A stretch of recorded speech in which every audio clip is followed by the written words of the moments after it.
Hey guys, this is सरफे and welcome to my YouTube channel. तो फिलहाल अभी आपके स्क्रीन पे क्लास 10th के ट्रायंगल का एक प्यारा सा क्वेश्चन स्क्रीन पे है और मैं अभी इस क्वेश्चन का सॉल्यूशन इसी वीडियो में बताने वाला हूं। तो बस कंडीशन है कि हमारे साथ बने रहिएगा और मैं फिर से वही पुरानी बातें कहूंगा कि ऐसे क्वेश्चन का सॉल्यूशन कैसे इजीली तरीके से किया जाता है, ये बस मैं सिखाने वाला हूं इसी वीडियो में। अगर आपको अच्छा लगे तो वीडियो को लाइक कर सकते हैं, दोस्तों को भी शेयर कर सकते हैं और साथ ही चैनल पर नए हैं तो सब्सक्राइब कर बेल आइकन को प्रेस कर सकते हैं। देखिए क्वेश्चन हमारा है, ABC is a right angle at B। यहां पे एक राइट एंगल ट्रायंगल की बात हुई है जो कि कहां पे राइट एंगल है, B पे राइट एंगल है। राइट एंगल का मतलब 90 degree and points D and E trisect BC और BC पर दो पॉइंट है, कौन कौन, D एंड E। और वो क्या करता है, वो BC को ट्राइसेक्ट करता है। ट्राइसेक्ट कहने का सेंस क्या है कि BC को 3 इक्वल पार्ट में डिवाइड कर रहा है। ट्राइसेक्ट का मतलब 3 इक्वल पार्ट में डिवाइड कर रहा है। आगे पढ़ते हैं। Then prove that 8AE square equal 3AC square plus 5AD square. आइए इस क्वेश्चन का फिगर ड्रॉ करते हैं क्वेश्चन के अकॉर्डिंग, फिर इसके बाद इसी वीडियो में कंप्लीट ऑपरेशन करने वाले हैं। तो सबसे पहले राइट एंगल ट्रायंगल की बात हुई है तो हम लोग राइट एंगल ट्रायंगल ड्रॉ कर लेते हैं।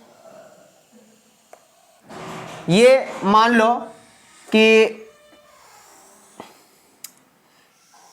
एक राइट एंगल ट्रायंगल है ABC। यहां पे एक राइट एंगल ट्रायंगल है ABC। क्लियर है ना। क्वेश्चन में क्या कह रहा है कि राइट एंगल एट B और उसके बाद क्या कहा है, points D and E trisect BC। क्या कर रहा है, BC पर दो पॉइंट्स है, एक D है, मान लो यहां पे D है, एक मान लो यहां पे E है और ये पॉइंट्स D एंड E क्या कर रहा है, BC को ट्राइसेक्ट कर रहा है। ट्राइसेक्ट का मतलब क्या हुआ मेरे प्यारे दोस्तों, यहां पर मैं लिख देता हूं BD equal DE equal EC। ये हुआ ट्राइसेक्ट।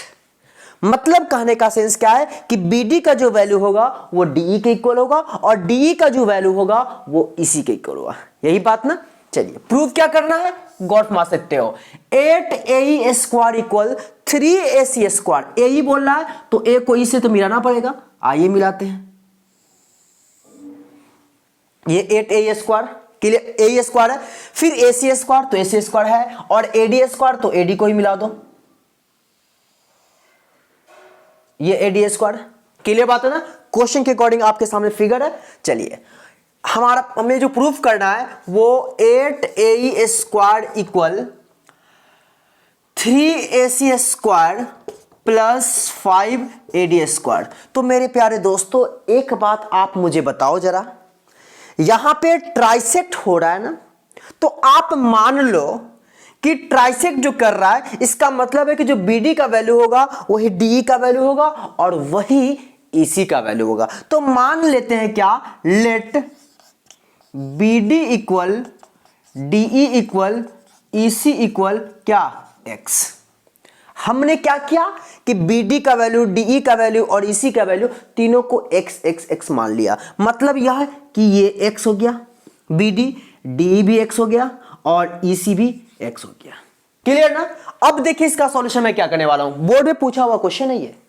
चलिए क्या आप मुझे बताओ जरा, ये 3AC square plus 5AD square जो देख रहे हो, क्या मैं इसको ऐसे लिख सकता हूं, कैसे, जरा ध्यान देना। 8AE स्क्वायर और ये 3AC स्क्वायर जब लेफ्ट साइड आ जाएगा तो क्या होगा, minus 3AC square. Clear. Plus 5AD square है तो लेफ्ट में आएगा तो क्या होगा, minus 5AD square that equal to 0। हाँ या ना, इतना लिख सकते हैं ना। अब मैं बताना चाहूंगा कि अगर मैं इतना को सॉल्व करके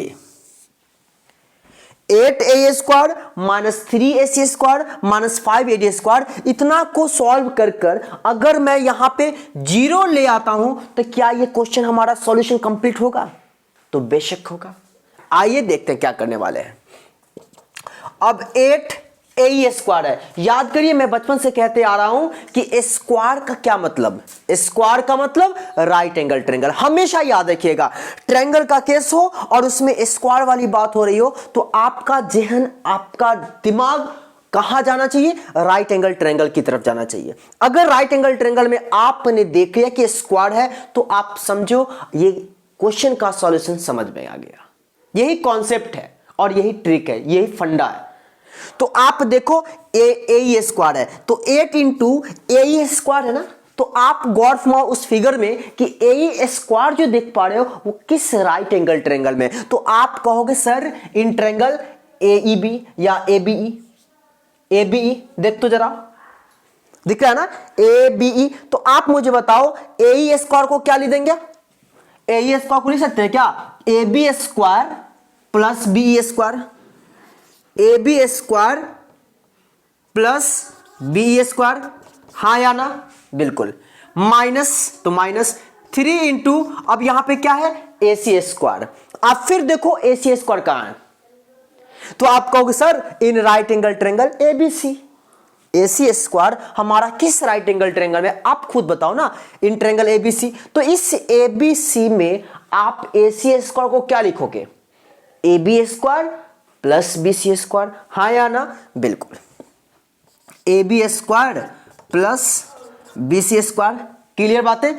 यहां पे माइनस है तो माइनस दे दो, फिर 5 इंटू ए डी स्क्वायर, वही पुरानी बात, स्क्वायर का मतलब राइट एंगल ट्रायंगल। फिर देख लो इस एडी स्क्वायर कहां है, तो आप कहोगे सर इन ट्रायंगल एबीडी। तो इस एबीडी में अगर आप एडी स्क्वायर फाइंड करना चाहते हो तो एडी स्क्वायर को लिख सकते हो क्या, A B square plus B D square, A B square plus B D square, हाँ या ना, बिल्कुल। अब यहां पे हमें सॉल्व करना है मेरे प्यारे दोस्तों। आपको मैं बताना चाहूंगा, थोड़ा सा एक स्टेप मैं लिख देता हूं फिर उसके बाद वैल्यू पुट करूंगा। ए बी स्क्वायर रहने दो आप, प्लस बी स्क्वायर है तो देखो बी से लेकर ई तक बी का वैल्यू क्या होगा 2x, बी का वैल्यू क्या होगा 2x, तो 2x बी स्क्वायर है तो 2x का स्क्वायर क्या हो जाएगा 4x स्क्वायर, हाँ या ना, बिल्कुल। Minus 3 into A B square रहने दो, फिर प्लस यहां देखो क्या है बीसी स्क्वायर, फिर देख लो बीसी क्या है, तो बीसी का वैल्यू है 1x 1x 1x मतलब 3x, बीसी आपका 3x होगा और यहां पे स्क्वायर है तो क्या लिखेंगे 3x का square 9x square, minus 5 into A B square रहने दो, फिर प्लस बी डी स्क्वायर है, देखो बी डी कितना है, बी डी x है तो सिंपल सी बात है क्या लिखाएगा एक्स स्क्वायर, क्लियर ना बातें, आगे बढ़ते हैं। अब खुद सोचिए कि इसके आगे अब हम क्या करें, तो आप कहोगे सर आप मल्टीप्लाई कर दो ना, क्या दिक्कत है, चलो करते हैं। 8 ए बी स्क्वायर प्लस 8 चौका 32 एक्स स्क्वायर, फिर माइनस 3 से इसको मल्टीप्लाई करेंगे तो क्या आएगा minus 3 A B square plus minus minus 9 27 x square, फिर माइनस 5 से इस दोनों को मल्टीप्लाई करेंगे क्या आएगा माइनस 5 ए बी स्क्वायर और फिर plus minus minus 5 x square, हाँ या ना, बिल्कुल इजी है।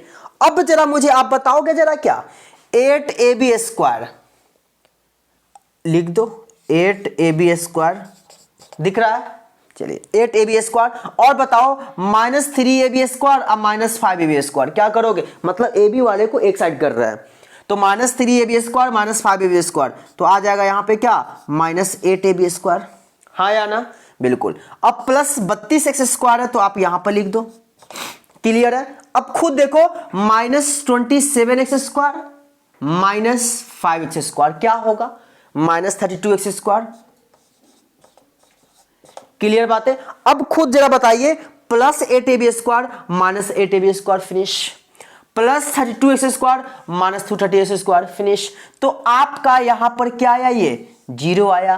और अभी मैंने कितना को इतना को सॉल्व किया है और हमें चाहिए क्या था 0 चाहिए था, जो कि देख सकते हैं आपके सामने 0 आ गया। जब 0 आ गया तो इस केस में आप आराम से लिख सकते हो क्या 8 ए स्क्वायर माइनस 3 ए सी स्क्वायर और फिर माइनस 5 ए स्क्वायर है तो ये माइनस 5 ए स्क्वायर राइट साइड जाएगा, तो आप बेशक कह सकते हो क्या प्लस में 5 ए स्क्वायर, और इस तरीके से हमारा ये रिजल्ट आता है और हम आराम से लिख सकते हैं PROVET। तो उम्मीद करता हूं सारी बातें आपको समझ में आई। और मैं बता दूं ये CBSE में के एग्जाम में ये पूछा हुआ क्वेश्चन है, ऐसे ही नहीं बता रहा हूं, पूछा हुआ क्वेश्चन बताया हूं। सो उम्मीद करता हूं बातें आपको समझ में आई होगी। सारी बातें अगर समझ में आई तो वीडियो को लाइक कर सकते हैं, शेयर भी कर सकते हैं, और चैनल पर नए हैं तो सब्सक्राइब कर बेल आइकन को प्रेस करें। तो आज के लिए इतना ही, फिर मिलते हैं नए वीडियो में नई एनर्जी के साथ। तब तक के लिए बाय बाय, जय हिंद, जय भारत।